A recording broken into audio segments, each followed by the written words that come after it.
Tapos naman yun ang kanto. March 30, this coming March 30 ang ato niya. Completion in the afternoon, recognition in the morning, and then graduation will be on March 31 in the afternoon. Now, all the subject or the advisors of grade 10 and grade 12 will be meeting you kag i-discuss na karon sa inyo na mga parents sa graduating. So, congratulations in advance. Salamat.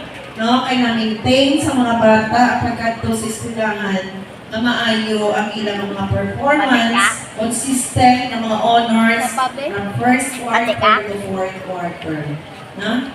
And remember lang nga ang ginahatag na mga certificates nga ina nga hardbound or hindi mo siya hardbound depende sa initiatives ng advisor.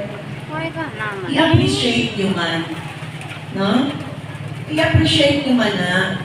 Kaya hindi na ginabutang first quarter performance achievement sa imo bata. 95 ang iyang average. Hindi mo ginatagaan naman kada grading period. Pagkatapos, ibigit-bigit nyo naman ang certificate. Hindi na kaya magpahatag sa na school year. Kaya kanong goals sa papel. Huh? So, tali, kada grading, wow, consistent. First, second, third, and fourth. Nakatapos na naman tayo. Kung ako ganun, advisor namin, kada grading na naman. Okay? Oo, pinamalang na mental. No, ang parents, pwede man. Consistent ka na, honoring mo bata, ang kada grading na loob mo na yung mga mental. Isa na ang mental, hindi ka apat na mental. Isa na ang mental ito. Ha? Depende sa advisors. Advisors sa encouragement sa inyo for the learners to continue on their performance in the first quarter.